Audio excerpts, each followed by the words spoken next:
Tu m'avais pas dit que c'était une magicienne. Bonsoir. Alors ce soir, comme vous le savez très bien, le mercredi soir à 19h30, on mange ensemble. Et ce soir, nous allons faire une salade de gyoza. C'est une recette qui est assez facile à faire, donc si vous aimez les gyoza et que vous aimez la salade, c'est plutôt cool. En plus de ça, il y aura du concombre, il y aura des oignons nouveaux, il y aura de l'oignon rouge, il y aura des tomates cerises du jardin. Et pour le coup, cette fois-ci, elles sont vraiment du jardin. On va préparer les gyoza. Alors, je vais pas me prendre la tête, je vais les faire dans le air fryer directement. Ce sera beaucoup plus simple. J'ai pris des gyoza congelés pour le coup. J'ai pris une marque que j'ai pas du tout l'habitude de prendre, c'est Ajinomoto. C'est une marque que j'ai trouvée au Leclerc qui fait des gyoza poulet, crevettes, etc., etc. Bien évidemment, la recette est disponible sur yappa.fr, exactement. J'ouvre le paquet, je les mets dans mon air fryer. Jamais mangé. Vous en trouvez soit au rayon congelé, soit vous en trouvez au rayon frais aussi parfois. En plus, c'est trop simple parce que t'achètes des congelés, tu mets un gros paquet dans ton congélateur et quand t'as un peu de la flemme de te faire à manger, soit tu les mets dans l'air fryer, soit tu les mets à cuire à feu doux, couvert avec un filet d'huile d'olive. Ça peut être aussi incroyable. Enfin, c'est trop pratique à faire en fait. C'est pratique et super rapide. 10 minutes à 180 et pendant ce temps-là, on va couper tous nos petits légumes pour faire notre petite salade. En parlant de live sur Twitch, demain, normalement, le live Twitch, il se peut qu'il soit aussi sur TikTok si ça fonctionne. Pas dit que ça fonctionne pas. Mais de toute façon, ce sera pas sur ce compte-là, ce sera sur le compte Thomas Yappa Gaming. Par contre, je pense qu'un moitié de concombre, ça suffit. Hein. Moi, j'ai eu un débat cet après-midi. Est-ce que tu penses de la pizza ananas? Gros débat, la pizza ananas. Alors, je pense que traditionnellement parlant, c'est pas ouf. Traditionnellement de la pizza, tu vois, genre. Je pense pas que ce soit très italien. Par contre, en vrai, l'association sucré-salé, elle est pas déconnante. Moi, personnellement, j'ai jamais goûté pizza à l'ananas, mais le sucré-salé dans la gastronomie française ou dans la gastronomie en général, c'est un truc qui se fait assez souvent. Hein. Genre là, ce soir, par exemple, on va faire une vinaigrette avec du sucre de canne à l'intérieur, tu vois. Donc le sucré-salé en soi ne me dérange pas.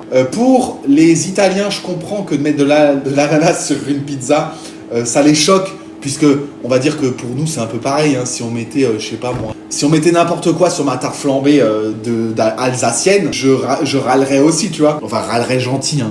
Après, je t'avoue que si je dois manger une pizza, c'est loin d'être une pizza ananas que je vais choisir en premier. Je pense que la première pizza, moi, que je choisirais, c'est la Parma. Jambon de Parme, roquette, parmesan en copeaux, et si possible une burrata en supplément avec une base tomate. Ça c'est une de mes pizzas préférées. Et en septembre d'ailleurs, en parlant de pizza, en septembre il y a une vidéo qui sort sur la chaîne YouTube de Julien Seri où on fait une pizza avec mes ingrédients préférés. Je l'ai un peu challengé quoi finalement.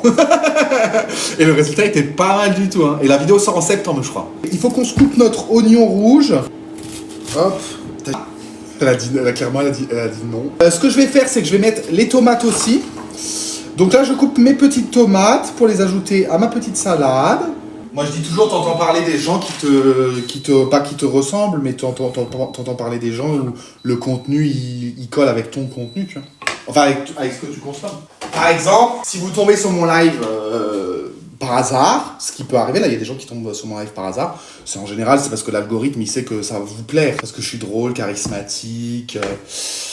que j'ai beaucoup d'humour, que je suis assez beau, que voilà, modeste, tout ça. Si vous tombez sur mon live par hasard, le hasard fait bien les choses, j'ai envie de dire. Non, mais moi qui consomme aussi, parce que moi je suis créateur de contenu sur TikTok et sur les plateformes, mais je consomme aussi énormément de contenu sur les plateformes. Hein. Toutes les plateformes d'ailleurs sur lesquelles je suis, Snapchat, YouTube, TikTok, etc. Toutes les plateformes où je suis moi, c'est des plateformes que je consomme de base, tu vois. YouTube pour les longs formats et même parfois je fais un tour dans les shorts. Et moi je sais très bien que quand je tombe sur un contenu, c'est qui m'est destiné parce que ça va me plaire. L'algorithme n'a aucun intérêt à te proposer un truc qui va pas te plaire parce que sinon tu vas quitter la plateforme, tu vois ce que je veux dire. Donc si vous tombez sur mon live, c'est que voilà, vous allez bien aimer le live normalement. Hors blague, ce que je dis est vrai. J'ai coupé le concombre, j'ai coupé l'oignon rouge, j'ai coupé les tomates. Je vais peut-être ajouter de la coriandre. Je vais en prendre beaucoup, j'aime bien quand il y en a beaucoup. Ça met une éternité à faire ça. Après moi je suis très fan de coriandre, hein. Quand j'en mets beaucoup, plus j'en mets, meilleur c'est. Hein. Donc là, je coupe ma coriandre en petits bouts. J'ai ajouté ma coriandre à la petite salade. J'ai vu passer une vidéo sur TikTok avec ça peut que être en Belgique ça. Il n'y a que les Belges pour faire ça. Un énorme cornet, comme ça y était. Énorme cornet de frites avec un énorme pot de sauce sur le dessus et du fromage. Qui a vu ça sur TikTok? Tout le monde a vu ça sur TikTok, c'est pas possible. Tout le monde l'a vu. Tout le monde a vu cette vidéo. Mais je suis le seul. Bon, tu vois, quand j'ai dit, je l'ai dit juste avant, j'ai dit, chaque vidéo qu'on nous propose, c'est du contenu qu'on est susceptible d'aimer. Peut-être que vous aimez pas les gros cornets. Peut-être que vous préférez les petits cornets. Mais après, bon, vous aimez ce que vous voulez. Si vous préférez les petits cornets, vous préférez les petits cornets, vous faites comme vous voulez. Hein. Alors, pour le coup, la salade, je me suis pas embêté. J'ai pris une salade fleurette. Donc ça, c'est une salade que j'ai cueillie dans mon jardin ce matin. Je vais en ajouter un petit peu à ma préparation. Pour la vinaigrette qu'on va faire. Gingembre. Ça, j'adore ça. La sauce soja. Alors moi, pour la sauce soja, j'utilise la sauce soja de Suzy One, faible teneur en sodium. Ensuite, on ajoute bien évidemment le vinaigre de riz. Alors le vinaigre de riz, j'en ai acheté un, je vous l'ai montré dans la story que j'ai publiée. Mais il me restait encore le Tanoshi Japon. Voilà, donc j'utilise d'abord le Tanoshi, celui qui est ouvert. Du sucre de canne. Du sésame. Ça, c'est pour ajouter un peu de piquant. La sriracha de Tabasco. J'en ai testé plusieurs. Celle de Tabasco est vraiment bien. Je rajoute un peu de sriracha. On va touiller ça avec un mini fouet. Je me demande si les gyoza, je vais pas les rajouter dans mon assiette. Donc je mets ma sauce vinaigrette sur le dessus. J'en ai fait beaucoup, je crois. Hein. Les petits bordellos là. Et là, c'est le moment où je vais en foutre plein le t-shirt. Hein. Donc on est un peu vigilant. Donc là, on touille. Moi, ce que j'adore, c'est prendre des petits bols comme ça, tu vois. C'est des assiettes creuses, un peu comme ça. Où en fait, du coup, t'en mets pas trop dedans. Parce que je vous avoue que si tu mets sur une assiette plate, t'as tendance à en mettre trop dans l'assiette, en fait. Alors que là, pas du tout, regarde. Je mets ma salade dans mon assiette. Et du coup, j'en mets beaucoup moins. Comme ça, on n'en met pas trop. Une assiette creuse, c'est quand même beaucoup plus pratique. Hein.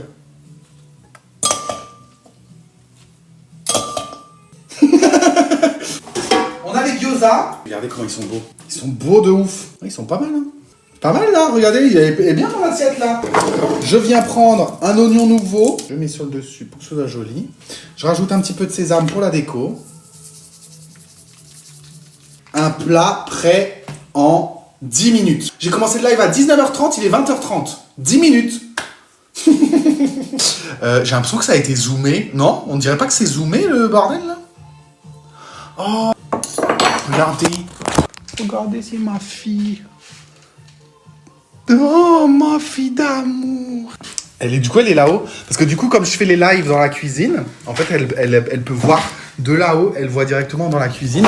Et du coup, en fait, elle regarde le live cuisine comme si elle était spectatrice, quoi. Elle est comme si elle était dans une salle de concert, quoi, finalement. Quel concert. Bon, on va goûter ça. Ah, j'adore, c'est piquant en plus. Oh, par contre, je vais avoir soif. Hein. J'ai mis trop de piquant. Ah, c'est super bon, mais ça arrache. Elle me regarde de là-haut. Elle me juge très fort. Il parle tout seul. Il perd la boule. Il serait temps que je change de domicile. Les gyoza au air fryer. C'est la première fois que je fais des gyoza au air fryer parce que je vous avoue que d'habitude, je les fais à la poêle. J'adore les gyoza. Je vais en manger toute ma vie.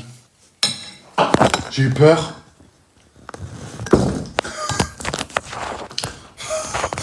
J'ai levé la tête, elle était plus là, j'ai mis un truc dans mon angle, je me dis mais qu'est-ce qu'elle fait? En fait, moi je fais des projets qui s'appellent des Yapa 2. Alors j'ai déjà fait Yapa de biscuits, Yapa de chocolat. Et là, je suis en train de travailler sur le 3e projet, Yapa de... Comme vous le savez, je fais des tests pour mon prochain projet qui arrive dans quelques mois. Et donc du coup, j'ai fait beaucoup de tests. Hier soir, j'ai passé toute ma soirée jusqu'à minuit à faire des tests sur cette fameuse recette. Et là, depuis cette semaine, tous les jours, je teste des nouvelles recettes, je teste. J'ajuste et tout parce qu'il faut que je puisse vous proposer la meilleure recette possible, tu vois. Donc j'ajuste, je modifie, je regarde les temps de cuisson, etc. J'en dis déjà bien trop. Oubliez pas, demain soir, je suis en live sur Twitch à 20h30. Ma chaîne Twitch, c'est Thomas Yapa, si jamais. THOMAS-YAPAS. N'hésitez pas à aller vous abonner à la chaîne Twitch. Comme ça, demain soir, on sera en live ensemble. Et vous aurez la notification directement que je suis en live demain à 20h30. Rendez-vous demain sur Twitch à 20h30 et demain sur Snapchat pour les stories quotidiennes, bien évidemment. Bisous, ciao, ciao.